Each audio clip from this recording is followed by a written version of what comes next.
Hello engineers, আমি তোদের জন্য চলে এসেছি পিআইকিউ ভিডিও নিয়ে। সেটা হচ্ছে ক্যালকুলেট নাম্বার অফ স্টিরিও আইসোমার্স, যে আমরা পড়েছিলাম। ওর ওপরই পিআইকিউ কী কী এসেছিলো সেগুলো আমরা দেখে নেব। তো ফার্স্ট কোশ্চেন হচ্ছে all possible stereo isomers of butene 2,3 diol আর, এটা হচ্ছে ড্র করতে হবে। আর অল দেম অপটিক্যাল অ্যাক্টিভ কিনা জিজ্ঞেস করছে, যে ওদের মধ্যে সবগুলি অপটিক্যাল অ্যাক্টিভ, গিভ রিজন। এটা 2018 সালে অটসেমে এসেছিলো। এবার ফার্স্ট হচ্ছে বিউটেন 2,3 ডাইওল আমাকে লিখে দিয়েছে।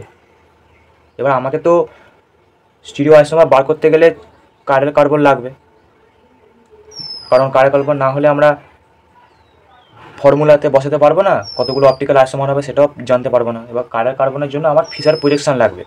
এবার ফিশার প্রজেকশান লাগতে গেলে আমাকে স্ট্রাকচারটা ড্র করতে হবে, তবে আমি ওখান থেকে ফিশার প্রজেকশান করতে পারবো।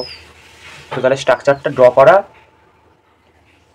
আমরা ওইচের যে ভিডিও, মানে অ্যালকোহলের যে আমি ভিডিও পোস্ট করেছি, ওইখানে ডিটেলসে কীভাবে এরকম স্ট্রাকচার থেকে ড্র করতে হয় বলে দেওয়া আছে। এবার লাস্টে ওল মানে কী বলেছিলাম, অ্যালকোহল। তো এরকম বিউটেন 2,3 ডাইওল কী করে ড্র করতে হয় সেটা আমি ওই ভিডিওতে ডিটেলসে দেখিয়েছি, এবং যে কোনো স্ট্রাকচার থেকে কীভাবে ফর্মুলা লেখে সেটাও দেখিয়েছি। ওই ভিডিওটা দেখলে তোরা এই স্ট্রাকচারটা ড্র করতে পারবি। তাহলে আমি স্ট্রাকচারটা কেমনভাবে দেখে নিই। এই যে এটা হচ্ছে আমাদের স্ট্রাকচারটা এরকমই ছিল। এবার এটা তো হচ্ছে নর্মাল লিনিয়ার ফরম্যাটে আমরা এরকম লিখেছি। এবার ফিশার প্রজেকশান তাহলে কেমন দেখতে হবে সেটা তাহলে দেখে নিই। এইখানে যে স্ট্রাকচারটা লেখা আছে, এই স্ট্রাকচারটাকে আমরা এই ফরম্যাটে দেখলে এরকম দেখতে লাগে, কিন্তু এই জিনিসটাকে যদি আমরা এরকম করে দিই, মানে এই যে এটা যদি পেন ধরি, পেনটা তো এরকম আছে, এইটাকে যদি আমি ফিশার প্রজেকশন ড্র করতে চাই তাহলে পেনটাকে আমি এরকম করে দেবো। তাহলে কেমন দেখতে হবে, তাহলে একটা লাইন হবে ফার্স্টে এরকম, এদিকে সিএসটি থাকবে, নিচে সিএসটি থাকবে, এই যে এই দুটো। তারপর আরও দুটো লাইন হবে এই দুটো কার্বনের জন্য, এই একটা এই একটা। এবার এই বলেছি এটা যদি একটা পেন হয়, এইটাকে আমি এরকম করে দেবো। তাহলে কি হবে,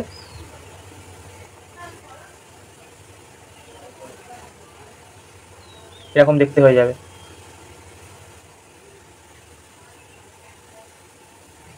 তাই তো। আবার তুই যদি এই স্ট্রাকচারটাকে এরকম করে দিস, মানে এই পেনটা এরকম আছে, এটাকে ধরে যদি এরকম করে দিস, তাহলে কি হচ্ছে, এইচটা উপরে চলে যাচ্ছে, ওইচটা নিচে নেমে আসছে। তাই তো। এই স্ট্রাকচারটাকে যদি আমি ঘুরিয়ে লিখতে চাই, মানে এই স্ট্রাকচারটাকে আমি এরকম করে দিলাম, পেনটা এরকম ছিল, এরকম করে দিলাম, তাহলে কেমন দেখতে হবে, তাহলে এরকম দেখতে হবে। CH3 CH3 আর OH OH H H আর এখানে C আছে। তাহলে এইটা আর এইটা সেম। আমরা এই পেনটাকে এরকম করে দেওয়ার ফলে এইটা পাচ্ছি, এই স্ট্রাকচারটাকে পেনের সাথে সাথে ঘোরালে আমরা এটা পাচ্ছি। আবার এইটাই তো এইটা। তাহলে বুঝে গেলাম কীভাবে এরকমভাবে লেখার পর ফিচার প্রজেকশান করতে হয়। এইটা হচ্ছে মেন ব্যাপার। লাস্ট এন্ডে যে দুটো থাকবে সেই দুটো ওপরে থাকবে, তারপর নিচে যেগুলো লেখা থাকবে সেইগুলো রাইট সাইডে চলে যাবে, আর ওপরে যেগুলো থাকবে সেগুলো লেফট সাইডে চলে যাবে। আবার এইটাকে দেখ ঘোরালাম, এইটা পেলাম, এটাই আবার এটা। তাহলে বোঝা গেল। এবার হচ্ছে আমরা কার্বন কটা, তাহলে এই একটা এই একটা। এবার হচ্ছে দুটো কার্বন তো আমরা পেয়ে গেলাম।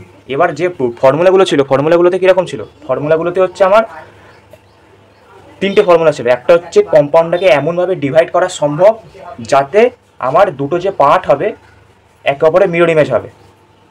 আর আরেকটা কেস ছিল কম্পাউন্ডটাকে এমনভাবে ডিভাইড করব যাতে দুটো পার্ট একে অপরে মিরর ইমেজ হবে না।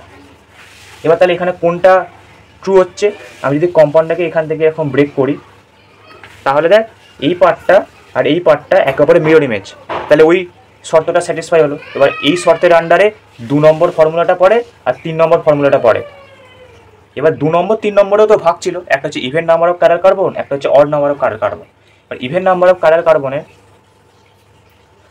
যে ফর্মুলাটা ছিল, কারণ ইভেন নাম্বারই তো দুটো কার্বন কার্বন আছে, সেখানে যে ফর্মুলাটা ছিল সেটা আবার দেখে নিই।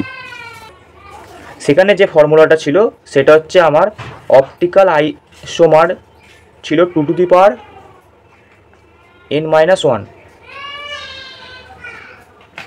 এটা আমার ওখানে ফর্মুলাটা ছিল।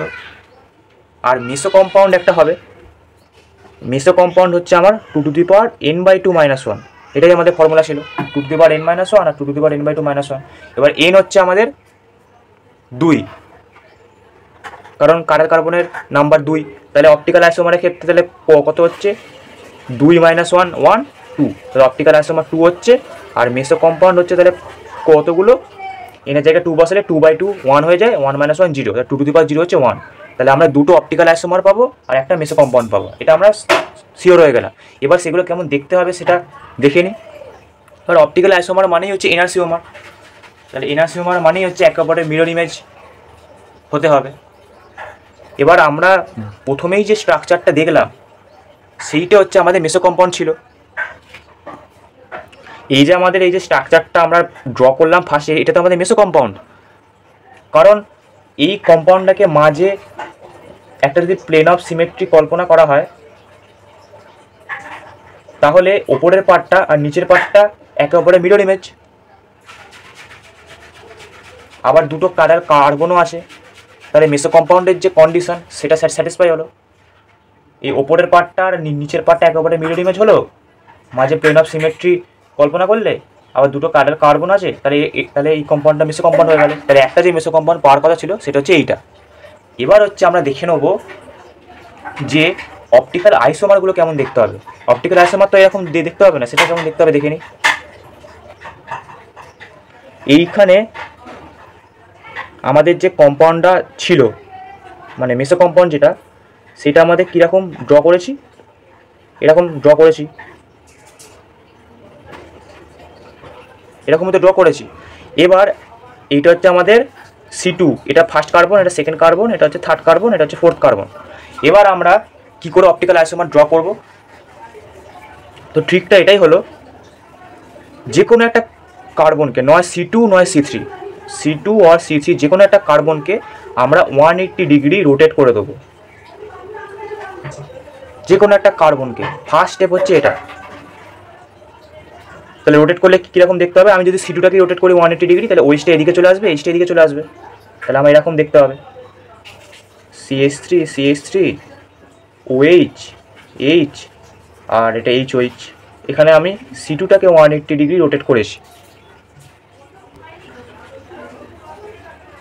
C2টাকে 180 ডিগ্রি রোটেট করেছি। এবার এই যে স্ট্রাকচারটা পেলাম, সেকেন্ড স্টেপ হচ্ছে মিরর ইমেজ। যেটা পেলাম আমরা এখানে, এই যে স্ট্রাকচারটা আমরা পেলাম, এর এবার মিরর ইমেজ করব। মিরর ইমেজ করলে কেমন হবে, CH3 আর প্রথমটার ক্ষেত্রে এদিকে OH এদিকে H আছে, তাহলে এটা H এদিকে OH হয়ে যাবে। আর নিচের যেটাতে এদিকে H এদিকে OH আছে, তাহলে এদিকে OH এদিকে H হয়ে যাবে। দেখ, এই স্ট্রাকচারটাতে এদিকে OH ছিল, এখানে H ছিল, এইখানে এদিকে H এদিকে OH হয়ে গেছে, 180 রোটেট হয়ে গেছে, কারণ মিরর ইমেজ তাই হয়। আবার এদিকে H এদিকে OH আছে, আবার মিরর ইমেজ করেছি, এদিকে OH এদিকে H চলে এসছে। তাহলে এই যে দুটো স্ট্রাকচার আমরা পেলাম, এই যে এই স্ট্রাকচারটা পেলাম আর এই স্ট্রাকচারটা পেলাম, তাহলে এই দুটো একেবারে মিরর ইমেজ মানে এনআরসিওমার। তাহলে এই দুটোই হচ্ছে আমাদের অপটিক্যাল আইসোমার, যেটা আমরা প্রথমে ক্যালকুলেট করেছিলাম দুটো পাওয়ার কথা, এই দুটোই হচ্ছে অপটিক্যাল আইসোমার। এরা হচ্ছে একে অপরের এনআরসিওমার, কারণ একে অপরের মিরর ইমেজ এরা। তাহলে বোঝা গেল যে কীভাবে ড্র করতে হবে। এরপরে এই একটা যে স্ট্রাকচার আছে, এটা হচ্ছে আমাদের 2019 সালে অর্ডে এসেছিলো। এবার এখানে তো ফর্মুলা লেখা নেই, নর্মালি লেখা আছে।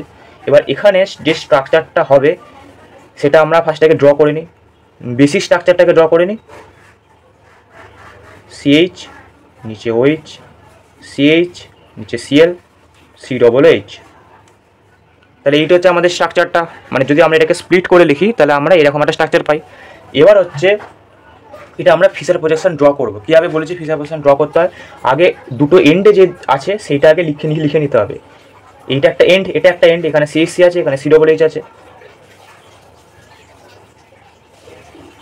CH3 CHH।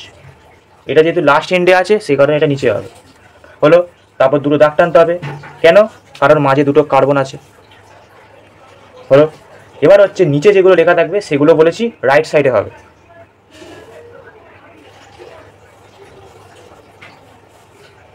আর যেগুলো ওপরে আছে সেগুলো লেফট সাইডে হবে। এবার এটা ঠিক করেছিস তার প্রমাণ কি? পেনটা এরকম আছে, এরকম করে দেখে নিবি, তাহলে দেখবি OHটা নিচে আসছে, Clটা নিচে আসছে, আর দুটো H ওপরে চলে যাচ্ছে, তার মানে তোরা ঠিক করেছিস, বোঝা গেল? এবার এখানে একটা ব্যাপার আছে, যেহেতু CHH মানে যখন নাম্বারিং করা হয়, মানে যখন নেমিং করা হয়, তখন CHHটা আমার থেকে নাম্বারিং শুরু হয় 1 2, তো 2 নম্বর পজিশনে থাকার কথা। এবার সেটা নাম্বারিংটা শুরু হয় আমার এদিক থেকে 1 2 3 4 এরকমভাবে নাম্বারিংটা শুরু হয়। এবার এই স্ট্রাকচারটা মানে অন্য হতে পারে, CHHটা তুই ওপরে লিখতে পারিস, CHCটা নিচে লিখতে পারিস, নিয়ে তাহলে নাম্বারিংটা তোদের ওপর থেকে 1 2 3 4 এরকম করতে হবে, কারণ CHH থেকে নাম্বারিংটা শুরু হয় আমার। তো CHC জায়গায় CHH আমি এই অনুযায়ী লিখেছিলাম, তো CHC জায়গায় CHH লিখতে পারিস, এরকমভাবে দুটো ইন্টারচেঞ্জ করে নিতে পারিস, মানে এদিক থেকে না ঘুরে, মানে এই পেনটাকে এরকমভাবে না ঘুরে এটা এদিক থেকেও এরকম সোজা করতে পারিস। CHHটা ফার্স্টে লিখলি, তাহলে এখানে Cl হয়ে যাবে, এখানে OH হয়ে যাবে, এখানে CH3 হয়ে যাবে, যেহেতু নাম্বারিংটা আমার এদিক থেকেই শুরু হয়, সেটাও করতে পারিস, অসুবিধা কিছুই নেই। যেদিক থেকেই করিস না কেন তোর এই জিনিসটাই আসবে। বেসিক্যালি CHHটা ওপরেই রাখা হয়, তো ওটা ওরকম কোনো ম্যান্ডেটারি নেই যে এরকমই রাখতে হবে। এবার তাহলে যেটা হয়,